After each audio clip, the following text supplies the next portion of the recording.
Tonight on the Cover One Buffalo podcast, we are joined by our friend Arjun Menon to talk a little bit about this Bills trend in the upcoming Chargers game. But first, our guys at Handsome Jack. Broadcasting live to Bills Mafia worldwide with Greg Tompsett and Aaron Quinn. Welcome to the NFL. Doesn't matter what's happened before today. Today's a brand new day. It's a brand new season.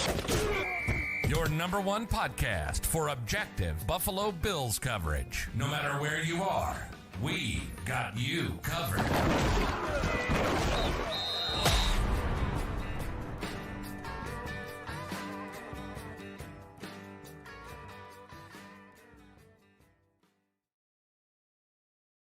Good evening and welcome to the Cover One Buffalo podcast. You are joining your host, Greg Tompsett, along with my partner in crime, Aaron Quinn. Aaron, yes, Merry Christmas. It is right upon us. It certainly is. It still feels like unseasonably warm a little bit. It's raining. I would prefer it to be a little bit of a white Christmas here and feeling a little more Christmassy, but we're trying.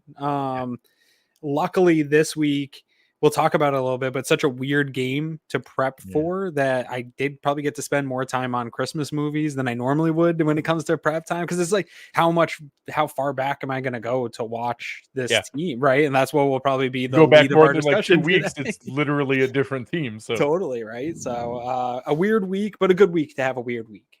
Yeah, correct. So we watched the Christmas Chronicles tonight before jumping on for the show, going through some of the different pieces. I saw some of the memes going around of like, how did it go from December 1st to December 19th in 2 days? What the heck's going on? Like, this is month why has flown by.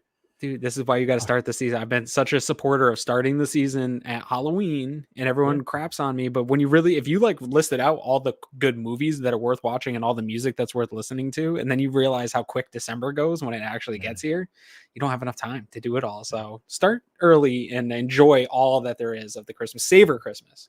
Absolutely.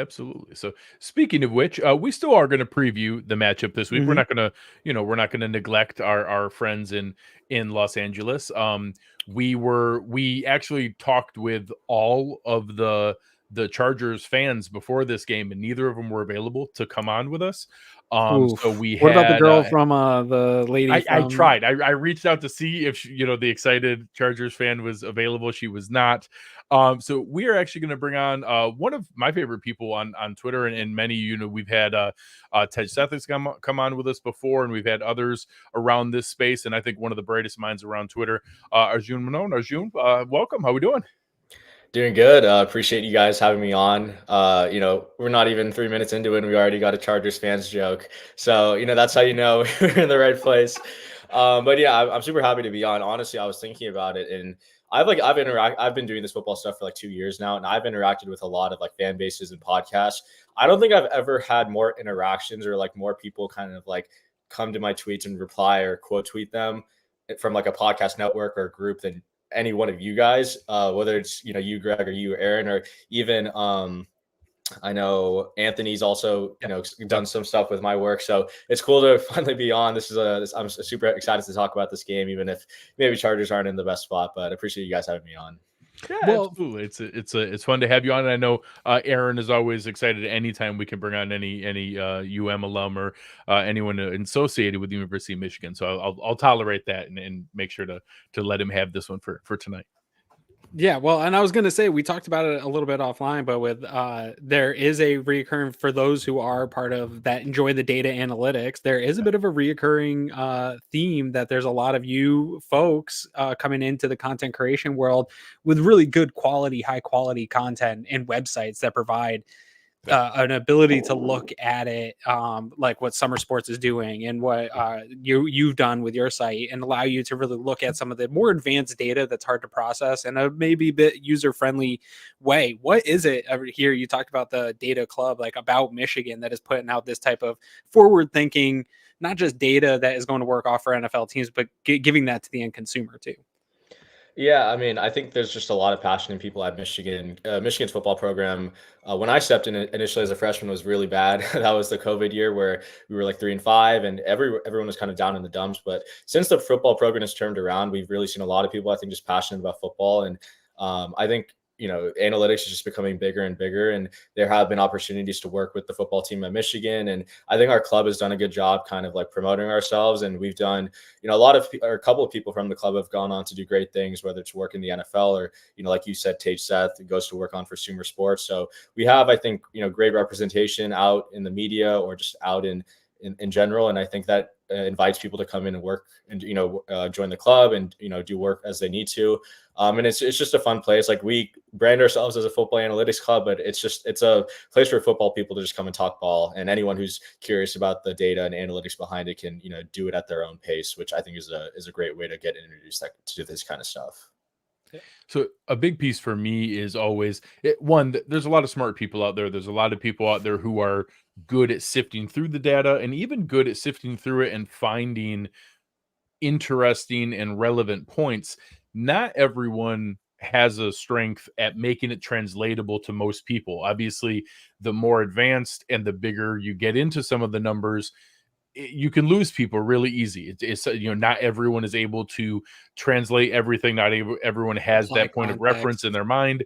It's easy to get lost in some of those things. So one of my favorite things for just specifically for you and for Tage is being able to make it translatable and finding different ways, whether it's simple things of like the right two things to put on the X and the Y axis to make it relevant in that, hey, wait, are we supposed to be up here in the top right quadrant? Is that good or is that bad? Or finding different charts to put together of, hey, these are the different ways to slice and dice it to show it. So I like that that's making a more prominent space in football and content, and being able to find that, because making informed decisions is good, but understanding and helping other people understand why, and not yelling at them. They're like, oh, you don't understand the math, you don't get it. Being able to show them and make it translatable is really how we bridge that gap. So I appreciate the work you guys are doing. I think it makes it really interesting. I think it's why you see so many of us share your work and others around the space you're in.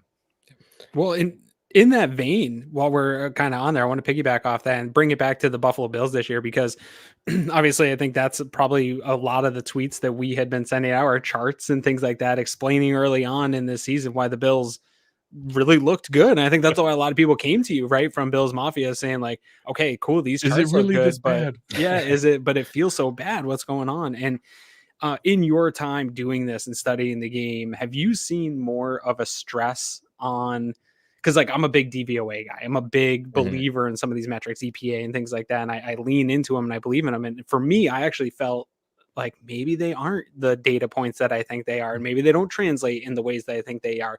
But football's such a small size, data driven sport anyway, that it's hard to totally give up on it. But is this one of the weirder teams and weirder experiences you've seen in a season, where the data is just telling you this should be a team that's 9-10 win team, but they're limping into be in the hunt right now and relevant in the AFC? Yeah, I mean, the Bills for most of the season, I would say, like, up until even the Ken Dorsey firing, were like a top 5 offense by whatever metric you want to use. Yeah. At least by my stuff, they were third in EPA, like first in success rate. They were the second best rushing team, which, they didn't run the ball too much, but they were still like a very efficient run team when they ran the ball, whether it was with James Cook or Latavius Murray overall. And yeah, I just think I think they just got unlucky. Like the Josh Allen turnovers just in opponent territory, that hurt. And the defense really did regress after the Tre'Davious White injury. And I think like we even saw like last year, the Detroit Lions were a top 5 offense by a lot of metrics, and they missed the playoffs. And I think you just like, there's sometimes the defense could be really bad, and it's really tough to overcome that kind of thing. So I think just like with variance and just unluckiness, I think the Bills ended up in a bad spot, but it seems like they're turning it around, one of the best wins of the entire season. And I think, whether or not the Ken Dorsey firing was justified, I think the Bills offense is still rolling. And I think they have found a new identity that I'm sure we'll touch on a little bit later in the podcast. So, as we go through there, and I know, you're still aware of everything with the Chargers itself and looking into this matchup. I think in the same way we tried to warn people not to simply look at the 70-point outing for the Broncos and dismiss that matchup, I think it's easy to do that here in the confluence of everything going on with the Chargers. You have obviously an embarrassing game last week against an opponent that shouldn't be putting up 63 points on anybody. At least with the Dolphins, you kind of understood it. With Honestly, the Broncos. barely in 2 weeks should they be putting. Yeah, the Raiders shouldn't be putting up 63 points in 2 weeks, let alone in one. But now adding into it, it doesn't look like Bosa's window is going to be open back up. It doesn't look like Keenan Allen's coming back. Obviously, we already know it's no Justin Herbert. You've now had, multiple coaches removed. I don't even know what to expect. As Aaron joked, we normally go through. Well, I'll look through 3 or 4 key matchups, especially if there's like a common game with a common opponent that I know pretty well. I'll watch those and go in. I don't even know what to watch because so many of the key players aren't there. So like as I'm preparing for this, I'm like, I don't even know, man. I don't even know like what to expect. I can't imagine what the players are going through in situations like that. It's a weird situation. Yeah, I mean, you touched on it. I mean, so many of the key players are out. In my opinion, I think the only one that's really living up to their contract or what the expectations were is Khalil Mack. Yeah. And he does move over, like he moves left to right. I would say Spencer Brown's probably the weakest link on that offensive line. He's playing much better than he has, but he's still probably in that fourth. The guy to attack. Yeah. Yeah. So, I mean, that would be probably the biggest matchup I'd be worried about. But like in general, man, this is like a really bad team. Like I don't use Florio's power rankings. I don't care about them at all. I thought it was funny that he put the Chargers at 32nd today without Justin Herbert. But like, this is like not a good roster at all. And yeah, I mean, you talk about getting blown out by the Raiders. You let 63 points happen. They can't stop the pass. They're like an okay, mediocre run defense. And, when you have a backup quarterback, you want to be able to lean on your run game to like support him, to keep him out of 3rd and longs, right? Since week 2, because the Chargers had like this crazy good run game against the Dolphins, but since week 2, the Chargers have the lowest success rate of any rushing offense in the past decade. So they can't run the ball to support Easton Stick. And the funniest thing I noticed, I'm not sure if you even rewatched the Chargers game. I don't blame you if you didn't. Kellen Moore did not call one designed run for Easton Stick. The only designed, or I guess he called one, which was a QB sneak on 4th and 1. Easton Stick ran for a decent amount of yards in North Dakota State. We've seen Kellen Moore put together good game plans for backup quarterbacks like Cooper Rush when he was in Dallas. He didn't call one designed run for Easton Stick. Everything was like he was trying to make Easton Stick play like Justin Herbert. I did not understand that. That was my biggest gripe from that game. Not that there's much to take away. And, obviously when you're down 21-0 in the first quarter, you can't really call those designed runs anymore. But I didn't really see any type of innovation from Kellen Moore, from this offense in general. And obviously Kellen Moore didn't get promoted, so he's probably going to have the same responsibilities. That was a surprise to me. Like I just thought that was the default, that, hey, if you're going to remove them, you're obviously going to give Kellen Moore the interim tag. That was a little odd that they didn't. Yeah, I'm not going to speak too much on that just because I don't have much on that. But that's the biggest thing. Like the Chargers can't run the ball on offense. With Easton Stick, they're probably not going to be able to move the ball through the air. And, their offensive line, I think people will see like, oh, they have 2 first-rounders. They have, Jamari Salyer, who's a, guy from Georgia, and they just paid Trey Pipkins. But it is a pretty bad offensive line as well. And Easton Stick's pocket presence is much worse than Justin Herbert. So, yeah, I don't blame you for not being able to find any key matchups. I think a lot of things skew in Buffalo's favor. When there's a weird element for a couple years now, the Chargers have been like the preseason darling and like everybody's favorite new team. And the drumbeat had consistently been like, well, but it's such a talented roster. Oh, but it's such a talented roster. And I do think maybe that became a little cliche, and that maybe they started some of the depth, some of the other pieces. Yes, some of the top end names are still very prominent, but the depth of talent I don't think is what it had been in a couple of the years past. And I think now, especially if you start to lose, all of a sudden it's now Mike Williams and Keenan Allen and Josh Palmer. Like you get all 3 on the receiving end of it, and then you lose, Khalil Mack's fantastic, but he's better as a pairing with Bosa, and now you lose that. And like going through some of those different pieces, and you see the flaws where even someone as talented as Derwin James, it's hard to like hold up when you're missing like key pieces in the secondary around you. Some of that drumbeat, I think maybe just becomes like parroting that idea that there's such a talented roster. There might be maybe less talent than there has been in recent years. Or at least it's top heavy, right? Yeah, correct. I want to stick over to this offensive side of the ball because that's the one I'm doing here this week. But like Greg said, we're not going to it's not the typical show where we go through each piece by piece. I want to talk to you. One, not so much about this week's matchup, but we brought up Kellen Moore, right? And we do have good data, and there is film on what he was able to do with this team prior to Justin Herbert's injury, prior to the coach getting fired and this embarrassing loss that we saw last week.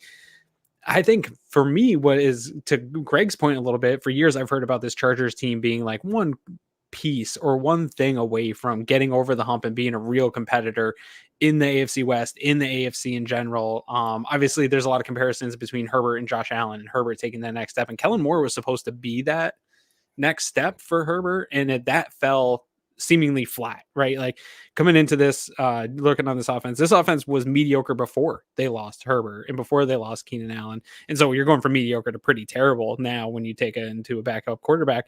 But what specifically have you seen in the data or from this team where Kellen Moore's offense kind of fell flat with still a decent amount of talent, even though it's not depth-wise great talent, they still have the talent to have performed probably better than the expectation, right? Yeah, no, it did fall flat on my expectations. And to be fair, like I think they started off very well. The first 3 games, they were a top 5 offense, like probably a top 4 passing offense by whatever metrics. Justin Herbert was playing pretty well, and then he got hurt in week 4 with the broken finger. But honestly, like I think my biggest gripe is I thought he'd be able to come in and fix this run game, and it has gotten worse since last year. And the thing is, like they've had, Corey Linsley's obviously one of the biggest losses for the team, going from all pro center to any backup center is going to be a big downgrade, but they just have not been able to figure out an identity running the ball. Like I brought up, worst rushing success rate since week 2 of any offense in the past decade. And they've had the same offensive line combination in pretty much every game. Like this has been a pretty healthy offensive line outside of the Corey Linsley injury. So you'd think they'd be able to form some chemistry over those like 15 weeks, and they just haven't. And so that's kind of been my biggest gripe. But obviously, going into the season, I was going to evaluate Kellen Moore by how good the passing offense was, because I think we generally know passing offense drives wins, and that's generally a better predictor of who's going to do better in the playoffs. And again, I think they had stretches where they looked good and stretches where they looked really bad. And I think at times they were hurt by drops. There were 2 games this year where Justin Herbert, as charted by PFF, had 2 different games of 6 drops by his receivers. So like, can't really, like, you could blame Kellen Moore for that. Maybe that's bad coaching by, him plus the receivers coach or whatever, or the tight ends coach and whoever else is responsible for that. But, so he was hurt a little bit by that. And overall, Herbert had, like, there was a graphic, the second most total EPA lost by drops. So he was hurt a little bit by that. But I did think at times he was outcoached by some of the better defensive coordinators in the league. I thought Mike McDonald, schemed up a great defense against the Chargers. And there were times where I thought Kellen Moore did well, like against the Cowboys. That was a primetime game. Justin Herbert just missed, and Kellen Moore was scheming up, like guys were wide open, and Justin Herbert was just missing. So it just felt like there were times where the scheme looked fine, and then Herbert was missing, and then Herbert didn't really have much at times. And so it was just too inconsistent. And the run game was as bad as it can be. So it was pretty disappointing to see that. And I'm not sure, how much his stock has dropped, or it probably hasn't risen at all. So I think it'll be interesting to see what happens in the offseason with him. From like a just like plan of attack, right? So your Bills defense, I'm looking at this as a defensive coordinator when I'm looking at the opposing offense, and I look at a team that now with Easton Stick, without Keenan Allen, with a run game that I don't have to respect a ton. Like I don't have to do extra this week to get ready for it. Just be in your gaps and play sound run defense. You should be able to stop it.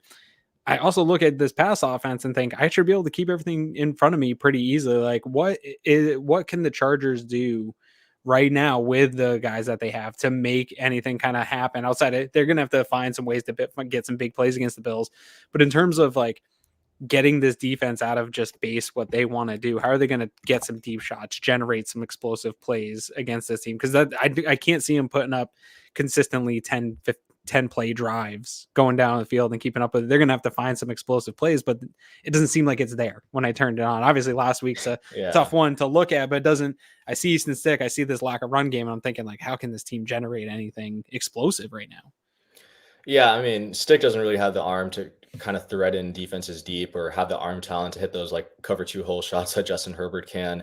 I mean, like I said, I want to see some designed runs, some zone reads for Easton Stick. Like, let's get him doing what he did best at North Dakota. Let's not have him run what Justin Herbert's running, because not a lot of quarterbacks can do what Justin Herbert does. And so that would be the biggest thing, just trying to stay ahead of the sticks, stay out of third and longs.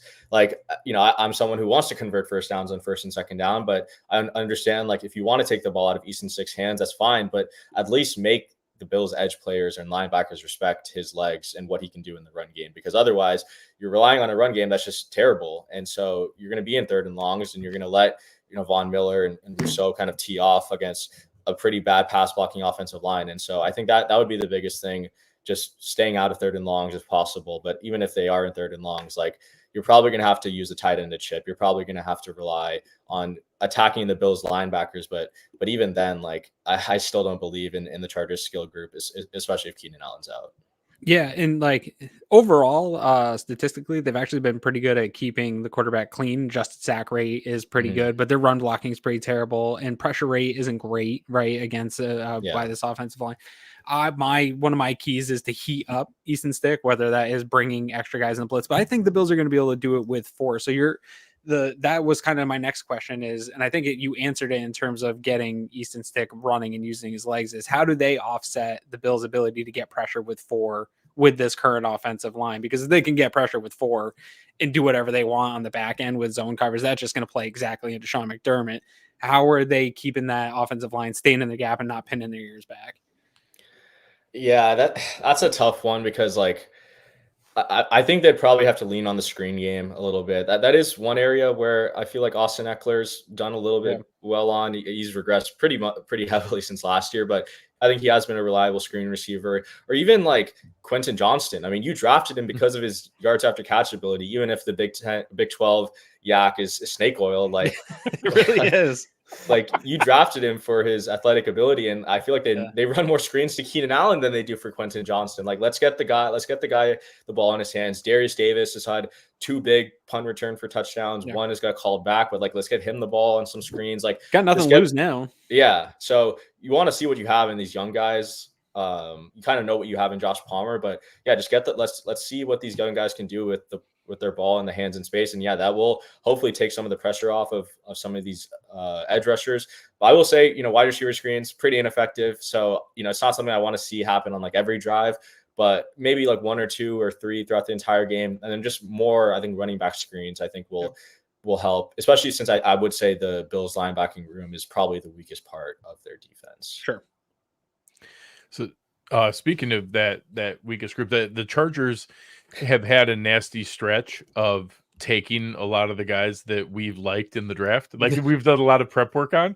So this past year when we were down in Mobile, I'm like, who is that guy? Like, built like a V, like he just looks like a football player. It's Dayon Henley, and he's running around the field. There, one of the areas, oddly, that has stayed relatively healthy for the Chargers has been the linebackers. He hasn't gotten on the field a whole lot because Kendricks and Kenneth Murray have been able to stay on the field.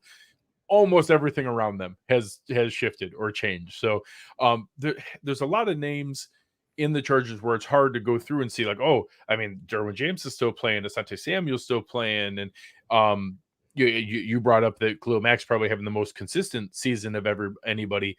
I think it's hard for fans to see those names that are very like prominent star defensive players, and then to translate, well, why isn't it translating on the defensive side of the ball? Isn't that what Staley was supposed to be good at?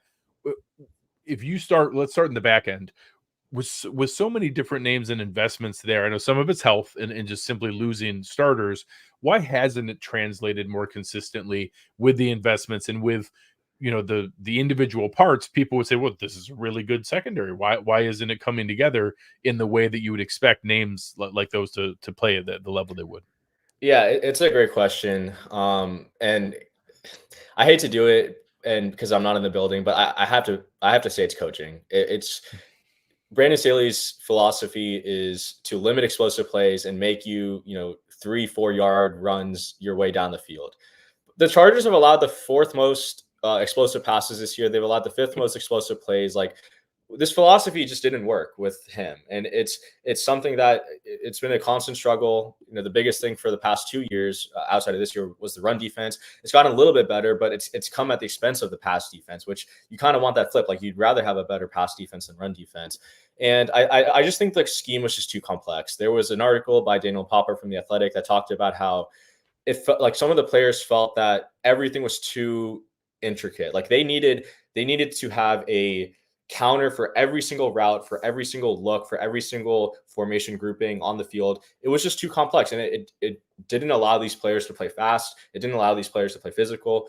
And there's a metric that I look at, every couple of weeks, which basically just looks at how diverse a team's coverage scheme is, which is like how often do they use different coverages. And I throw it into this mathematical, formula that spits out a number. The Chargers ranked in like the top 3 in terms of like scheme diversity, which is like how often they use a bunch of different coverages. Like they use a lot of different coverages at different percentages, which is one of the highest, diversity rates of the league, but they're one of the worst pass defenses. So I don't want to take you off your train of thought. Do you find correlation there in no, there's really not. Defense? Like I almost wonder, like, is that a sign? Is that a lagging indicator of like when you don't feel confident in having a core scheme to lean on, that you see more diversity because they feel like they need to throw more things at it?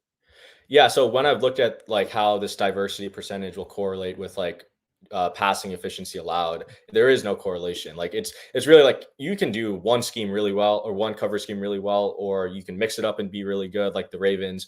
Or you could be like the Browns, who I think are primarily like a cover 3 team, or a cover 4.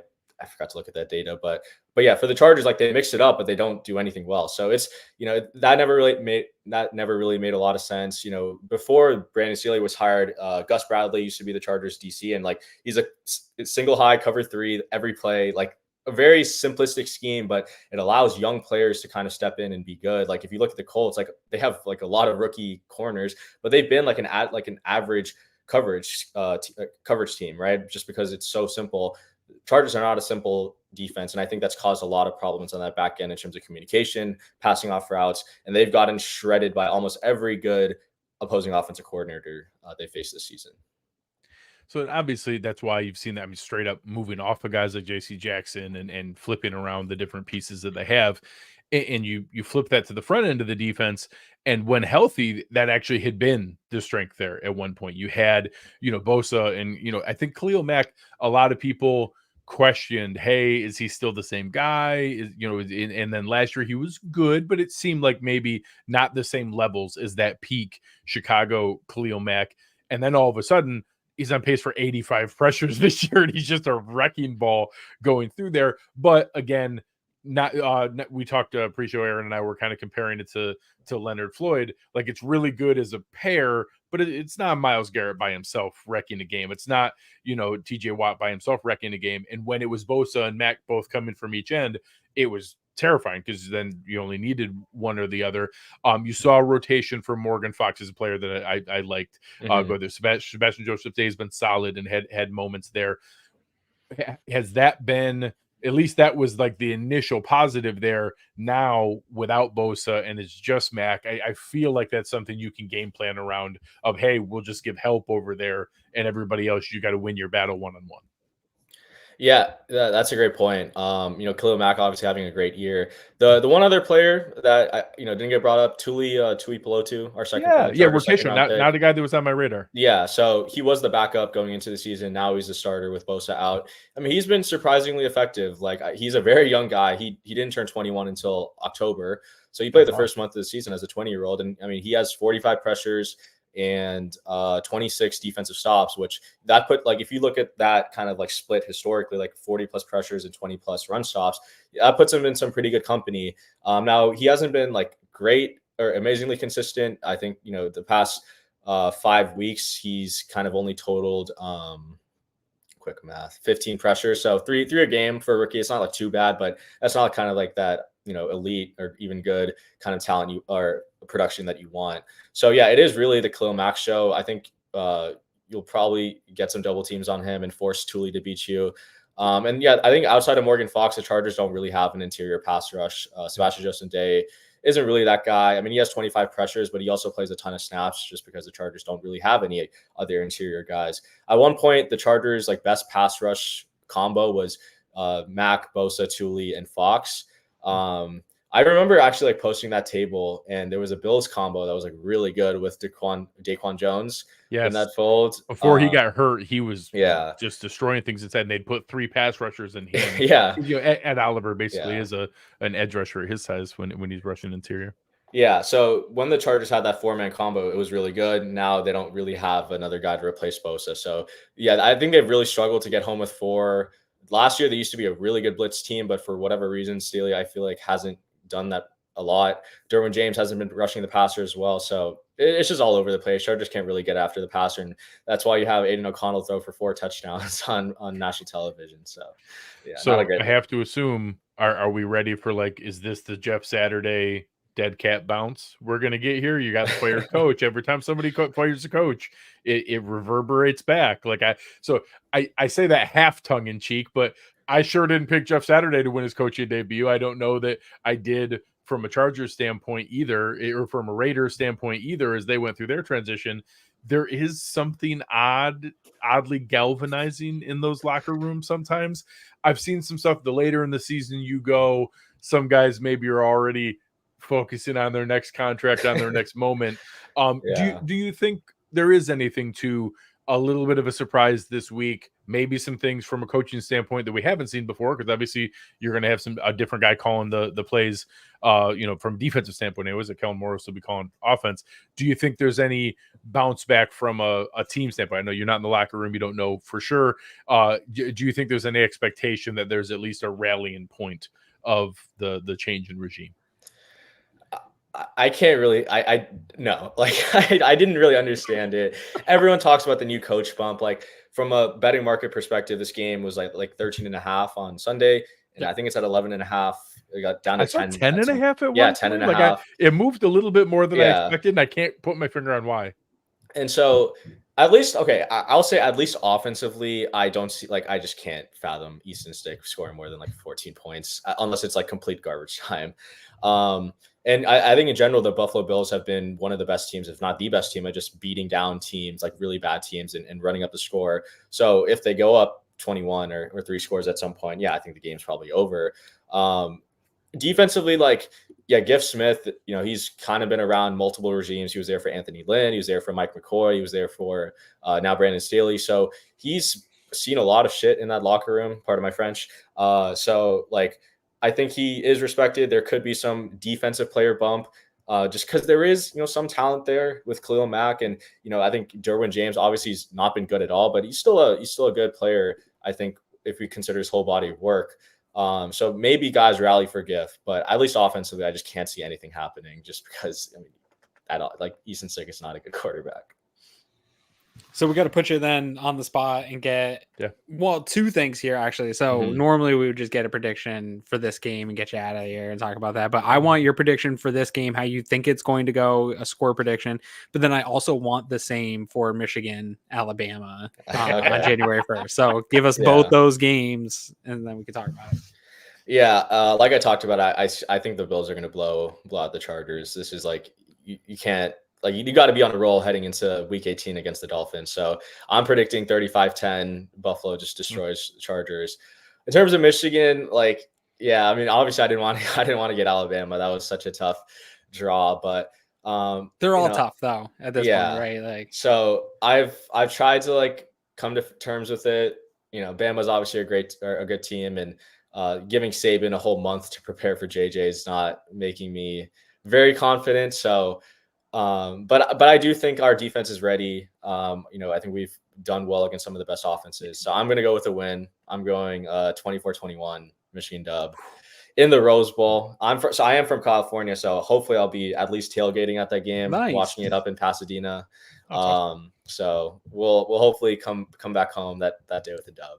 Yeah, Michigan owns the Rose Bowl, so. Awesome. Well, thank you very much for your time, Arjun. This has been a ton of fun. Really appreciate it. Make sure you guys check him out. You can see him, his tag there on the screen. We'll share it in the show description here as well. As he said before, between Aaron and I and Anthony and some others along the staff, really have a lot of fun being able to share a lot of really insightful graphics, like different ways to visualize some of the things that are out there in a digestible way that I think a lot of folks, even if you're not, super into the analytics side of it or being comfortable with the data, make it very understandable and digestible, which I really appreciate. Awesome. Awesome. Thank you for your time, man. Yeah. We'll talk soon. Thanks, guys. Thanks, man. Happy holidays. All right. That was like I think a new high in Michigan talk on the show. So this might you actually, I think you missed the episode where it's Greg and I. No, that might have set the bar. Actually, I'd put a maize blue background on, or a maize and blue, and Chris was not happy. No, we didn't do any of that.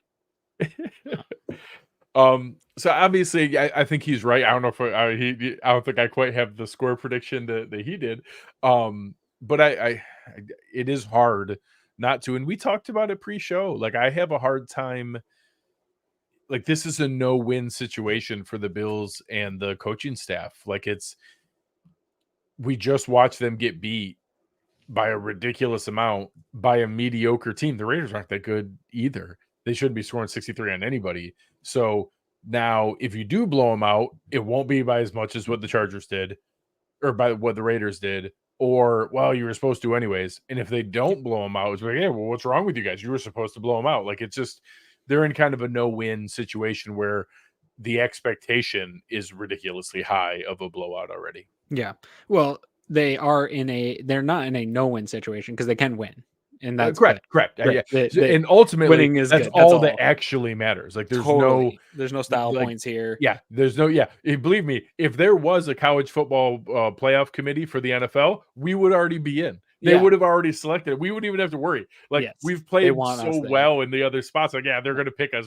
We would be the Alabama leapfrog in the Florida State. Correct. They would put us in already.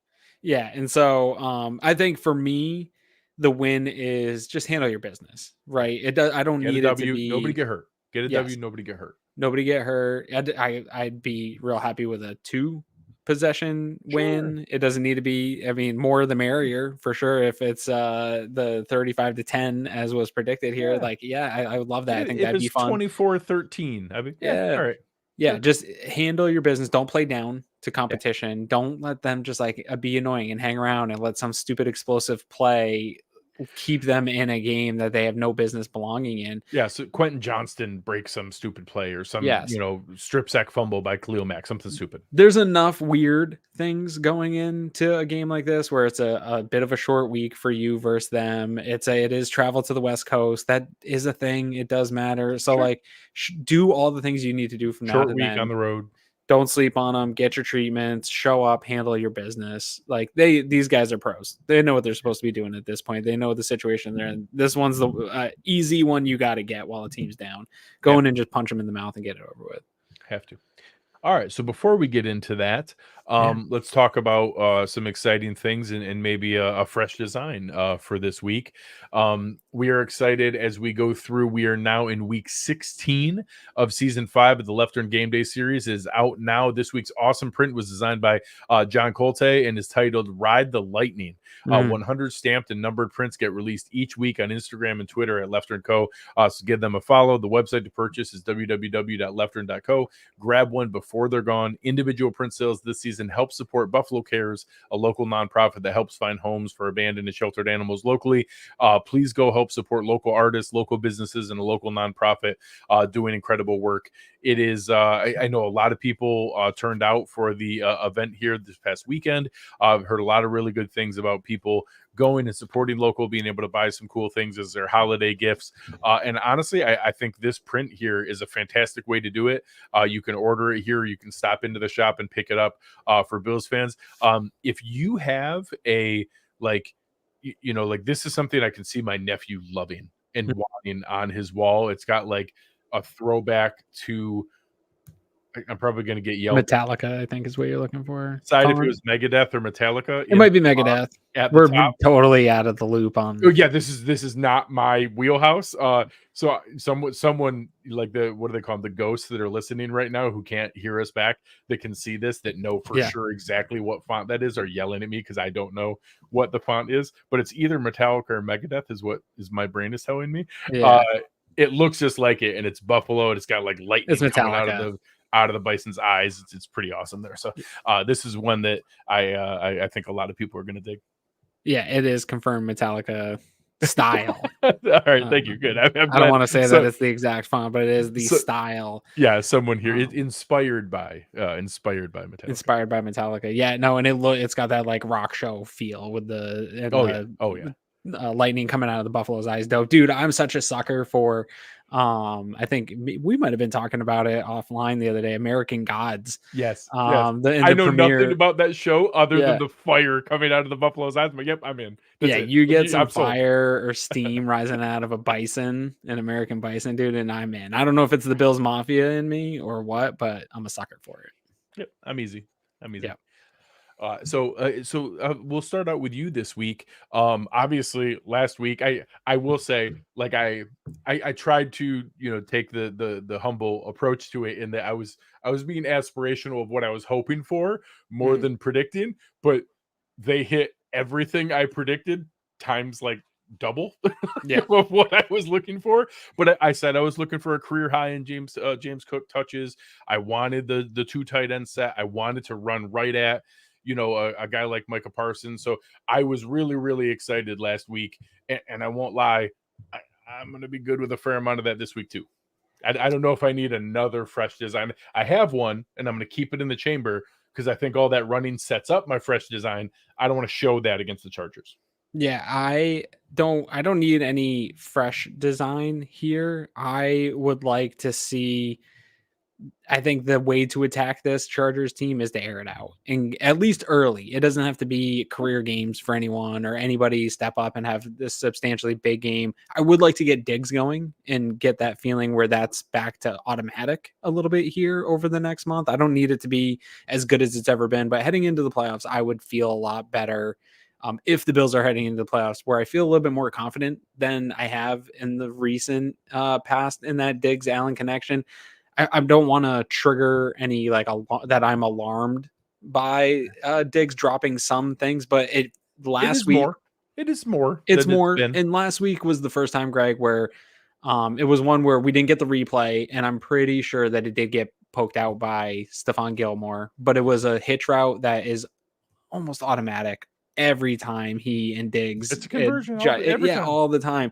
And I had that feeling of like, why does this feel not perfect right now, right? Like, why isn't this automatic right now? And I want to get that feeling back. So I would like to get him involved in the passing game, get some points on the board for Stephon Diggs. But outside of that, I really want to air it out and put this team away quick and just do business. You don't need to do anything fancy or like keep them off the field. So take some risks, go put this team away quick and get your team out of there. Handle business. That's really, it's not fresh design. It's just, you are the bigger, badder team. Play like it, show up, let Josh Allen do some cool things for a half, put this game away. So this is one of those games where I want to show only enough of what I need to win. That's it. I don't want to show everything. We got to keep some stuff close to the vest. But my fresh design in general down the stretch here is, if you go back and you remember the comments about, it was both Mahomes and Allen, but like all of a sudden the new cover 2 was the answer, and you had to force them to matriculate the ball down the field and dink and dunk and take the profit and all the cliches about not forcing the deep shot. Yeah. Well, that works when they're not punching you in the mouth. That works when they're not running the ball 46 times for 268 yards. Now that that's a possibility, one, I want to see it again. Yeah. I want to see it. You did that to the Cowboys. You should be able to do that to the Chargers. Not to that degree. I'm not saying it needs to be 46 rushes again and 260 yards, but a very strong, successful run game again. And if you show that for a little bit more, I wouldn't mind doing it with the Patriots a little bit more. What you do is you force teams to bring that second safety down into the box. You bring that second safety a little bit closer. That second safety now has to hesitate a little bit to read, hey, are they handing off? Hey, are they running again? Are they running that tackle trap again? Are they running that tackle trap again? And you get worried about it, because if you're late and you let Spencer Brown or Deion Dawkins get around the corner, all of a sudden you're in deep trouble, and James Cook's going to get a big chunk of yards. So once they take that extra step, once they stay in the box for an extra beat, once they keep their eyes in the backfield an extra beat, now the play action starts to hit. Now Gabe Davis becomes a bigger factor. Now Khalil Shakir down the seam becomes a bigger factor. Now Dawson Knox leak plays become a bigger factor because you're so worried about what's going on in the backfield. You're so worried about that he's been blocking and blocking and blocking. And now he releases, and all of a sudden, a leak play up the seam on a wheel route is wide open. All of those factors will open up those chunk plays that we're going to need to go on a run in the playoffs. We're not going to run for 250 yards a game for the entire way through the playoffs. This is not feasible. But if we now have a more successful run game, a more threatening run game, you have that balance. When you have genuine balance, it means the defense doesn't know what's coming. And if you get that secondary to keep their eyes in the backfield, one more beat, to check on their guy one more half second, boom, you hit him over the top and we get some of those chunk plays back. That's my fresh design. That's what I want this run game to lean into. Get me back some play action. There's been some things that Joe Brady has done really, really well. Oddly, one of them has been a really low rate in play action, which is, I think, I'm going to tell myself is intentional and that he's keeping it. Like, I don't think Joe Brady is anti-play action. I just don't believe that. I don't think that's like a tenet of his offense, but we have a weirdly low play action rate since he's taken over. And I think it's intentional. And I think he's keeping it until we need it because he wants to force this run game. He wants to show what we can do, get teams to bite on it, and then boom, hit him over the top. Yeah. One thing with Brady right now is tough is the sample size is so small. It's so small. And now you have this game muddied by so much running that is not going to be huge.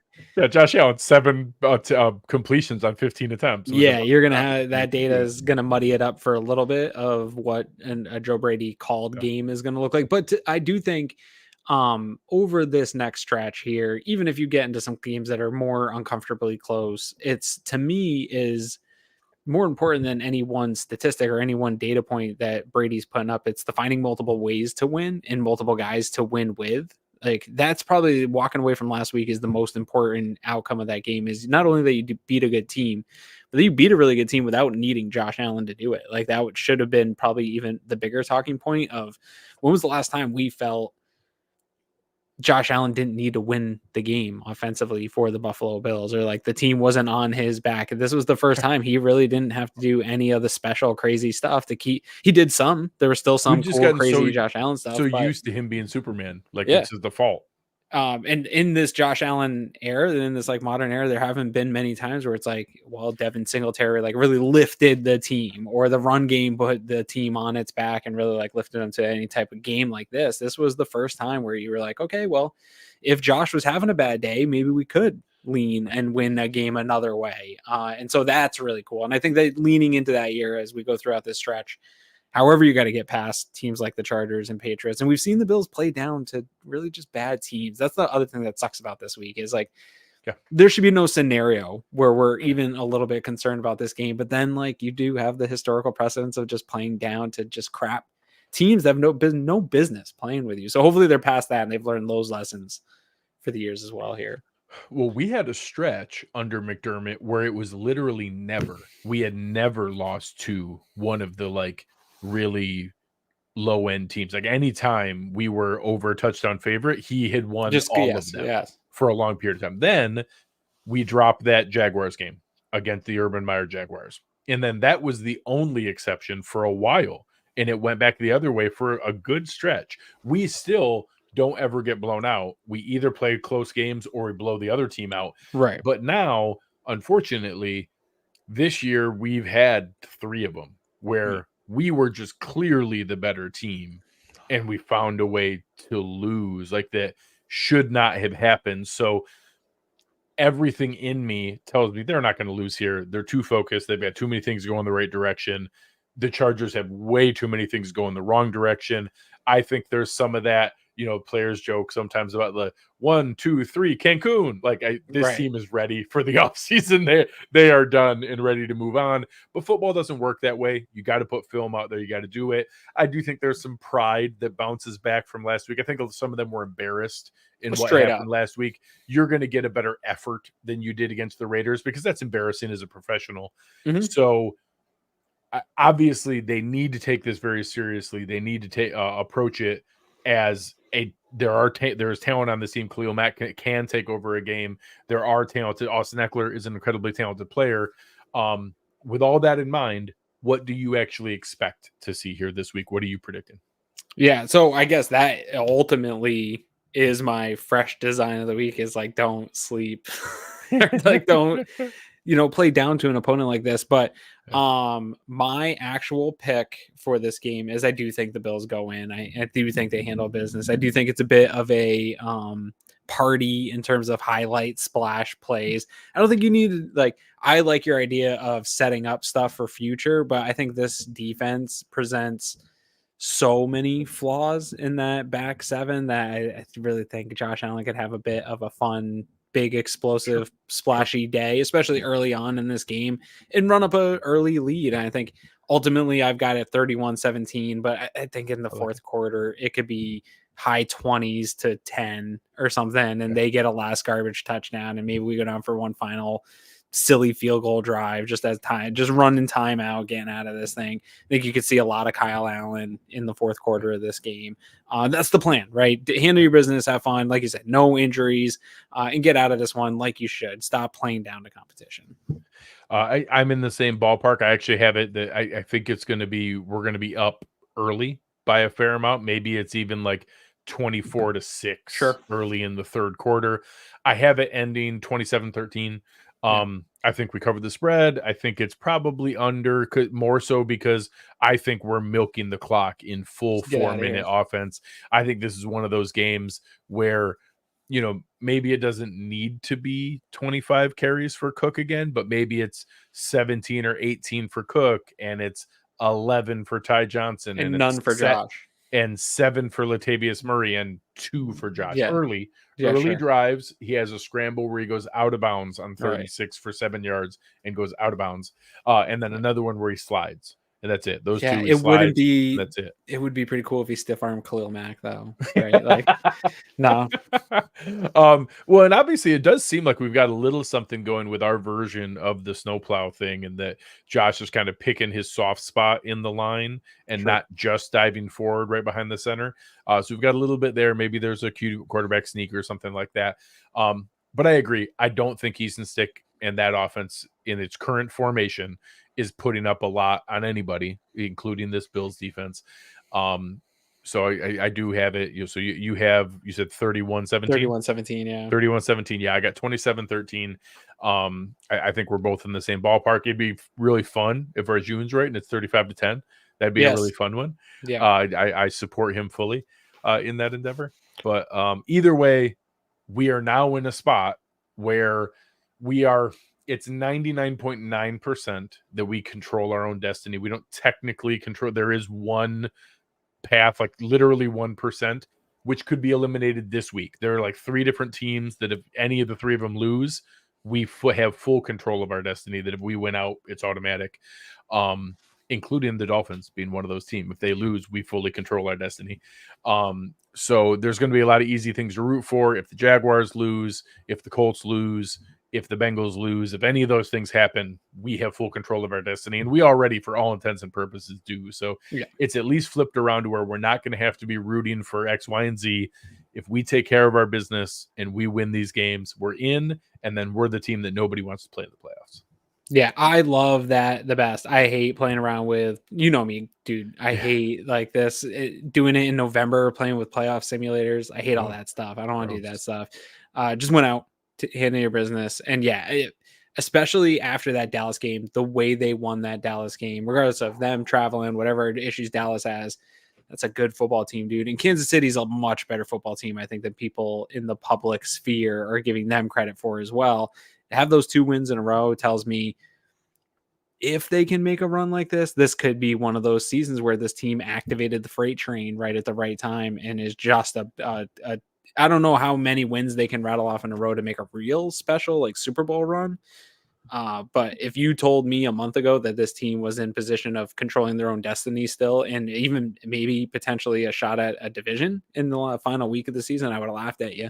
So the fact that they're even here making this presentable to us and got through that hardest part of their stretch, like, hats off to them. And the resilience inside that building with all the extra that they've gone through this year and how to hear about and stuff. So Yeah. So a couple different comments here. One, Bill. Yeah, Peacock is pissed because they thought they had Josh Allen versus Justin Herbert and 2 playoff teams fighting for like Is it the Peacock game? number 1 and 2 seeds. This is exclusively on Peacock. So You not can even on only- NBC. Correct. It is not. It is Oof. unless you are in the home market. So people who live in Buffalo, I actually already confirmed because I had some followers ask. I talked to Jackson Roberts, who is the sports reporter for the Rochester NBC. Right. It's not even shown in Rochester. It's So- only the Buffalo market. This just ruined my night. 'Cause- You just found out that you're not going to be able to watch the game, No, I'll still find a way to watch the game. but you're going to have on- to stream it on Peacock. But it's gonna be like on my phone. Yeah, like next to the router at my in-laws or something like that. Right? You're gonna be like hugging the router. Like, wait, hold on. If I tilt it like this, I can still Yeah. see the screen. Yeah. And this is yeah, like the one that's time real. where, like, I was just thinking about how lucky I am to live in the Buffalo market now, and I get all I never have to worry about games. But now you're gonna be coming here and just getting it. I'm actually gonna go from yeah. having to figure out how to watch Peacock to I'm gonna go watch it with my parents. I'm gonna be Yeah. at it's gonna be my nephews and my sister and my heck? parents, and we're all gonna watch it together in Western New York in the Buffalo home market. I'm not gonna have to worry about it. I'm happy and- for you. I'm not gonna like crap on you for that because that sounds fun and good for your whole soul and stuff like that. But I'm a little upset now that I'm gonna be huddled over the Sorry. modem. or whatever. And producer Chris just dropped a note that I remember hearing in the last week on Sunday Night Football. Mike Tirico talked about that they are part of the their strategy for this is they're actually going to have fewer commercial breaks towards the end, and that they're consciously not scheduling commercials or as many in the fourth quarter, where it's kickoff commercial, first play commercial, or like touchdown commercial, extra point commercial, kickoff commercial. That they're strategically not supposed to. So they are trying to invest in a better viewing experience, and this is a test for it. I'm interested to see how that impacts.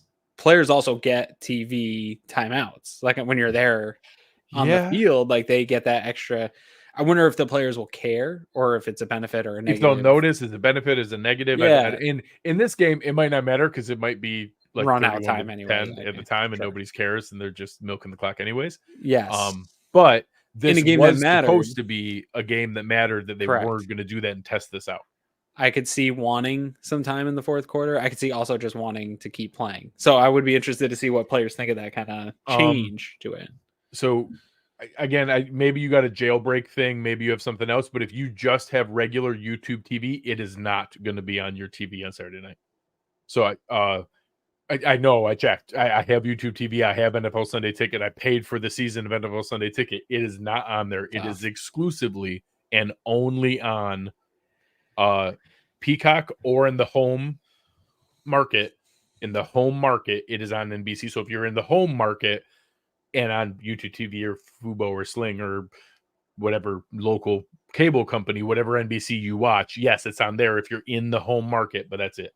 We're going to get anywhere else outside of Buffalo, you cannot watch it on any platform for NBC. We're going to get into a Festivus rant of mine that, like, as a society, when I thought of what a cable-less world was going to look like, I thought it was going to look better than this. It was supposed to be better than this. And yeah, now, we did not do a good job.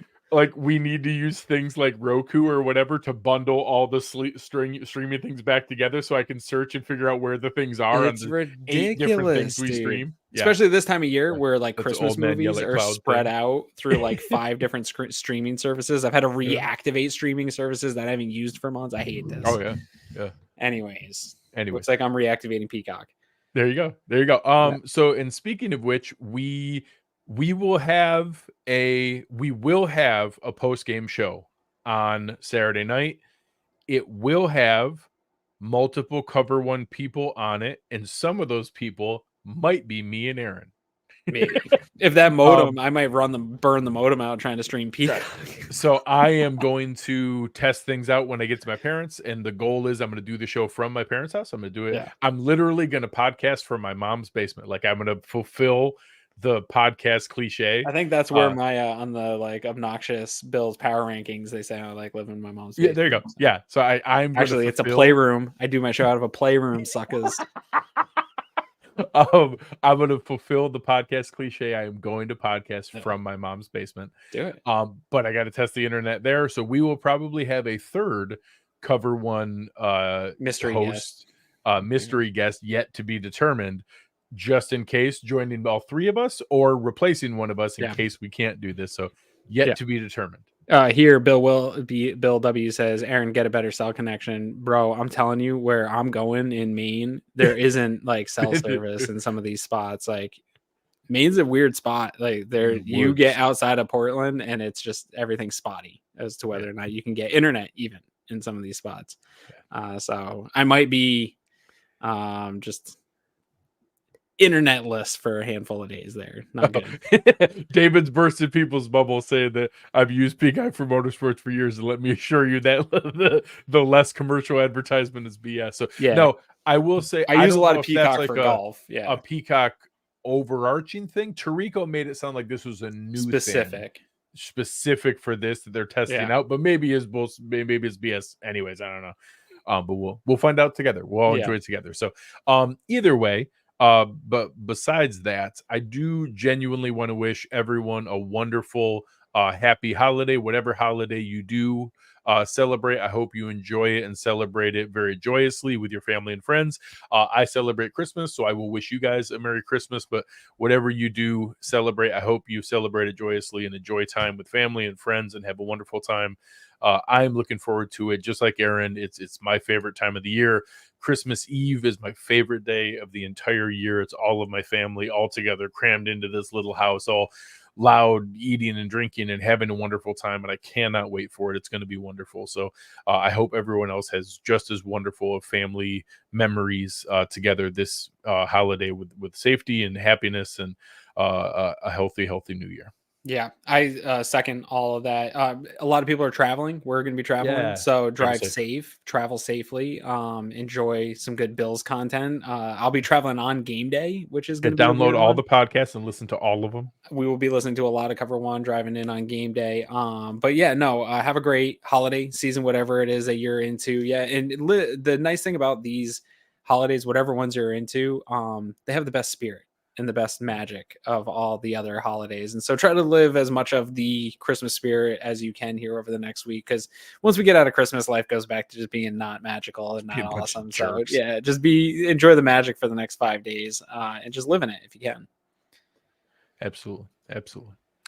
All right, guys. And to you, Aaron, I wish you a very Merry Christmas and a wonderful time together. But on behalf of our fantastic producer, Chris Kepner and Aaron Quinn, I am Greg Tompsett. You've been listening to the Cover One Buffalo podcast, and we are out.